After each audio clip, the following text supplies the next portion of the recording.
Hey, and welcome to the highlights of episode number 85 with the incredibly inspiring JJ Virgin. Some of my favorite parts of this episode were when she shares the story of how her son almost died in a hit-and-run car accident and how she moved through that using her mindset. It is so powerful. I love her forgiveness technique she used for the woman who hit her son, and I love the powerful exercise she does daily to create a miracle mindset. But there is so much more wisdom, knowledge, and inspiration that you get in the full episode. So, to listen to the full podcast and to get all the info in the show notes, head to melissaambrosini.com/87 right now. JJ, welcome to the show. It is so great to have you here. And I am so excited to have this conversation with you. You have an amazing story, and especially the story that inspired your latest book, The Miracle Mindset. So can you tell us the inspiration behind this book and in particular what happened with your son? Yes. And actually, you will love this. We're rebranding that book. It's coming back out as Warrior Mom. And I think when people hear the story, they'll understand it. I have two sons and they were 15 and 16. And I was just getting ready to publish my big book that I'm known for, The Virgin Diet. And literally it was a couple weeks before The Virgin Diet was coming out. And I had invested everything into this book, like the entire advance. I'd borrowed money. I'd taken my savings. I was like beyond all in, right? And I am the financial support for my family. So this thing had to go. Otherwise we weren't eating. So super important time, super stressful time. And it's now a couple weeks before. I'm doing all the last minute details that you have to do when you're doing a book launch, which are crazy, and prepping for the public television special. And my son gets hit by a car and is literally left for dead in the street and gets airlifted to our local hospital. And the only reason we even knew that he was there, because he was a John Doe when he got hit, he was going to a friend's house, had no ID on him, nothing. And my ex-husband and my other son saw this huge accident near our house. He'd already been airlifted to the local hospital, but the policeman who saw him said, the kid who got hit looks just like him, and pointed to my other son because they're a year apart. They look like twins. So we rushed to the hospital. The doctors there told us that he had a torn aorta. It kills 90% of the people on the scene, that it was going to rupture sometime in the next 24 hours unless we got it repaired, but that they couldn't repair it there because he had multiple brain bleeds. He was in a deep, deep coma. He had something called diffuse axonal injuries to his brain. They said if they did it without a blood thinner, or if they did it with a blood thinner, which is the only way they knew how to do it, his brain would bleed out, and they weren't able to do the other surgery at that hospital. And they said, he'd never survive another airlift. And even if he were to survive another airlift, he'd be, he's not going to survive this surgery. And even if he were to survive that, he'd be so brain damaged, it wouldn't be worth it. He literally said that to us. And my 15-year-old son's looking at this doctor and he goes, so maybe like a 0.25% chance you could make it. And the doctor says, that sounds about right, son. And Bryce looked at that doctor and said, we'll take those odds. And we overruled that doctor. The doctor was like shocked, we're like, we're overruling you, and had him airlifted to this next hospital. We had to say goodbye to him at that hospital. No clue if we were saying goodbye for good. He was in a coma on life support. He literally had bones sticking through his skin. It was, I think you protect yourself. So when I'm looking at him, it was like I was looking at a movie. Because I think when you're going through something that traumatic, your brain goes, no. Like, no, this is not really happening. So literally, I'm looking at this going, this could not be real. Like, he is covered in road rash. He has glass sticking out of him. The side of his body looks like hamburger meat. And my son, Bryce, 15 years old, walks up to him and goes, dude, you look really ugly right now. I'm like looking at my son going, where are you getting this strength from? And he goes, but if anyone can make it, you can. I know you've got this. And so we leave him. We drive to the hospital in the middle of the night. No clue what we're going to find there. When we get there and there's 5 surgical teams, full court press. One of the doctor walks up. He goes, you the mom? He goes, listen, I got this. You don't need to worry. I do these all the time. I did one last week. We had a guy thrown off an overpass. I fixed him. I'll fix your son. Let me show you where I'm going to fix him. He was just trying to get me out of the room because there were literally 5 teams working, prepping him for surgery. And they were waiting for this one stint to get flown in from somewhere. And this doctor not only had recruited this entire group of other doctors, 5 surgical teams in the middle of the night, because this happened at night. He got airlifted at 2 a.m, but he'd also gotten hold of a stent that was being used in a study for adults only. And the study was over. He got a hold of the stent that he wanted and said, I'll just ask for forgiveness, and put it in Grant, who didn't qualify as part of the study anyway, because he was a kid. So that's the kind of doc you want on your team, It was crazy.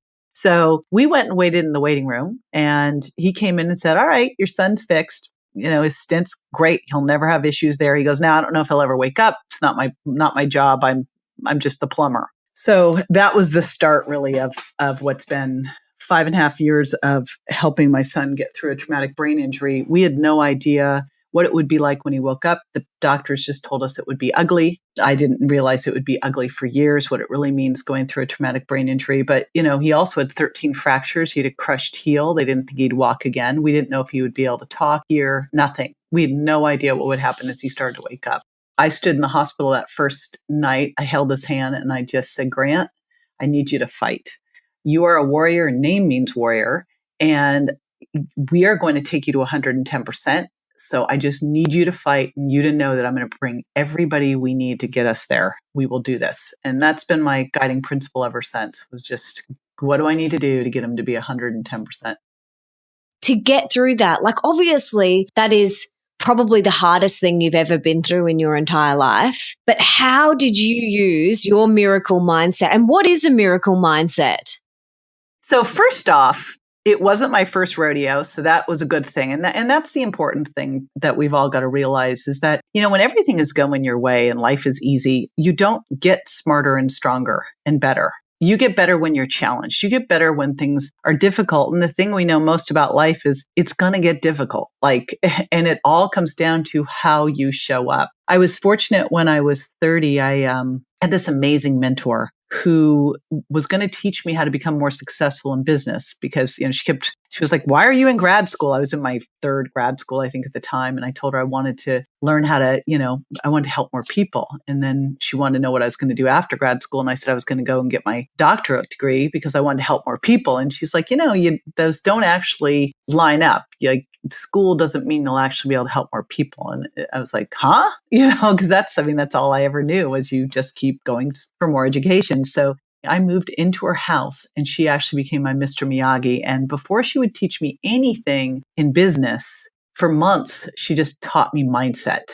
And which was super frustrating, because I just wanted to learn business. And I felt kind of, at first, I was very frustrated, but it actually is why Grant's alive today. I mean, it is why I'm where I'm at in my business and my career now. It is everything. And really, when you come down to it, I know with my consumer health business, that people who aren't where they want to be, it's not a shortage of strategy. It never is a shortage of strategy. It's always a limitation of mindset. And so fortunately, she taught me so many things. And one of the first things she taught me is there are no limitations. The only limitations are those that are in your mind. So that's why I came up with, okay, he's going to be 110%. I figured if he fell short, we were still in good shape, right? I was like, if he gets to 80%, we're good. So that's how I've always lived with my kids, and my kids echo that type of behavior. Obviously, having a 15-year-old tell a doctor we're overruling him is pretty insane for a 15-year-old to do. One of the first things that my mentor did, that is a great place to start, and it's going to sound ridiculous, and I actually do this with my mastermind group, is you put a rubber band around your wrist. And every time you have a limiting belief, you snap it. And you say, cancel, cancel. And it sounds crazy, but it's amazing how well it works. She taught me early on, she goes, you've got to manage your environment. And so I was supposed to wear this rubber band. If anything negative came up, or if anything limiting came up, I snapped the band. But she taught me early on to manage my environment. And that, who I spent my time with, it's that Jim Rohn, you are the average of the 5 people you spend the most time with. So who you're around, what you listen to, what you read, what you think is all under your control.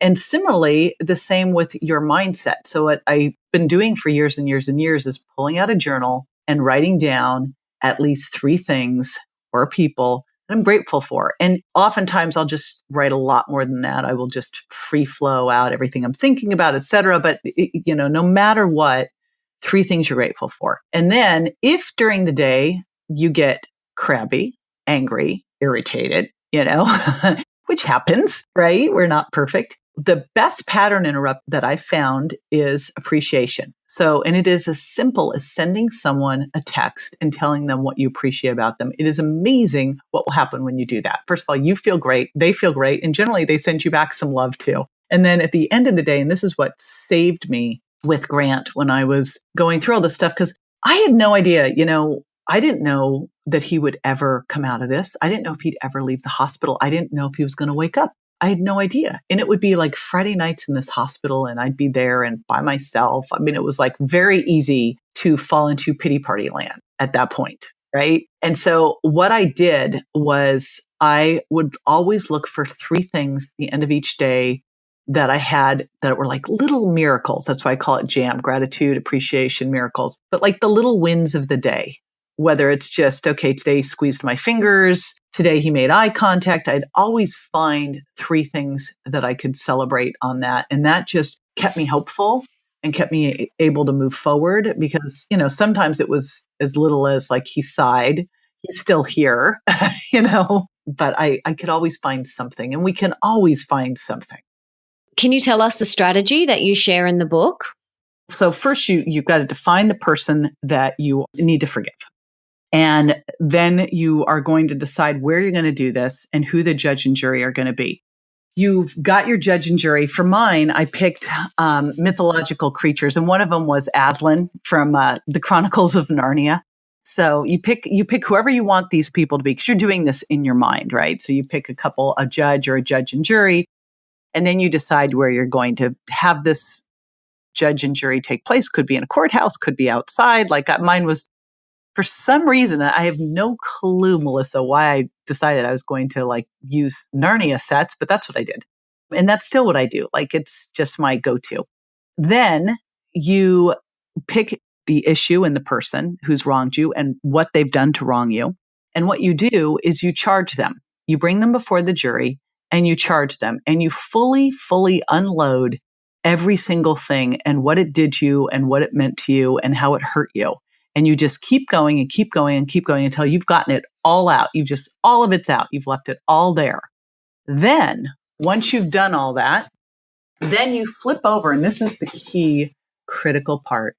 Once you've done that, you flip over to their side. And honestly, when I did this and flipped over to this woman's side, and my thinking, was flipping over to her side, she was scared to death. She had little kids at home. She was the sole financial support. She didn't even see him. He was, ran out in front of the car. She didn't know what to do. She saw another car pull up. So she figured he was safe. She drove off. It's not going to excuse that behavior of her leaving, but the reality is it didn't make a bit of difference. And it helped me empathize with her.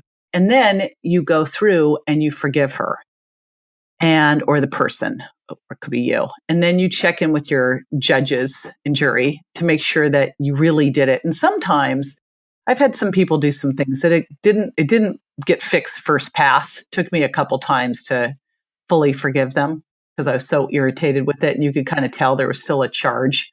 And that's what's important. I always know when I have to go through this, when I have a charge, when I have an emotional charge, I'm irritated, angry when something comes up about someone. And then I know I need to, go further with it. So that's when I know I need to do this. What would you say to someone if they realize that currently the people in their life don't reflect that and maybe they are negative or they have that scarcity mindset? How can we move through that? Get new friends. It is interesting though, when one of my first coaches said, as you start to step up in your life and you want to, get outside your comfort zone, make a bigger impact, you may find that your friends don't support you and you may have to get new friends. And it sounds harsh, but they're probably not comfortable with you either, right? What was interesting is my husband, when I first met him, he came to one of my masterminds and I was sharing with the mastermind, what happens as you start to step up. and you start to make a bigger impact in the world, you're going to have friends around you go, who do you think you are to be doing that? And you're never going to be successful, all that kind of stuff, right? And you really want to be around people who are going to help you. They're going to hold you to your highest, best self. They're going to support you there, right? They're going to be there when things go sideways and support you. That's what you want. And it was interesting. Tim's old friends were like, Tim's changed. And Tim, my husband, is happier than he's ever been. He's, doing more in his life than he ever has. And some of his old friends were not supportive. And, he's changed. I'm like, actually, he hasn't changed. He's just stepping into more of himself, right? But I think what's important is not all those friends may be people. It doesn't mean that you cut them out of your life, but they just may be people that you're not spending a lot of time with. But I'd love to hear, what is your why? Because it sounds like you've got a really strong, passionate why that helps you get back up every time. So what is your why? Yeah, I think you've got to have why and hope. And I have various whys for different parts of my life. And, obviously my why for my son, Grant, is that he's going to be better than he was before the accident. He'll be 110%. And we will take that information and share it worldwide so that people will not suffer unnecessarily with brain injuries, because there's just such a lack of information there. My other son, Bryce, oh my gosh, the kid is a total genius. And it is just, my honor and privilege to be his mom. And my big why there is to, give him what he needs to be able to get his gift out into the world. He's going to be the Neil deGrasse Tyson of math. And then my big why in both my businesses, I own 2 companies, is to help 1 billion people take personal responsibility for their health. I do that both through my personal brand business, and then I help other health influencers learn how to do that as well. So we can just get that message out there. And I'm just determined that it's never going to be, if someone's not healthy, it's not due to a lack of information. And 95% of what I do in my life, I give away. So there's no reason someone can't have everything they need to be healthy and successful. It's all there. It's just really about someone taking action. Do you have a morning routine? And if so, what does that look like for you? Morning is my best creative time. And so for me, my husband brings me coffee, bulletproof coffee. So I start with my coffee and I start with my journal. And then after that, I do creative work. So that is my morning. I don't work out in the morning because it's my most creative time. I work out in the middle of the day as my break between morning and afternoon. And I try to do my creative stuff in the morning and my interviews in the afternoon. It's really how I set the tone for the day, is with that journal in the morning and gratitude. And then I'm off to creativity. What are 3 things you're most recently grateful for? It's always my husband, my kids, my ex-husband, my team, my dog. Those are always the ones. Right now, I'm going through an amazing transition with one of my businesses. So I'm very grateful to the person who is acquiring one of my businesses, because he has been just one of the most influential and important people in my life. And this morning it was my husband, my kids, my dog, Bree, our good singer, because I just spent yesterday afternoon with her, and my health and my business.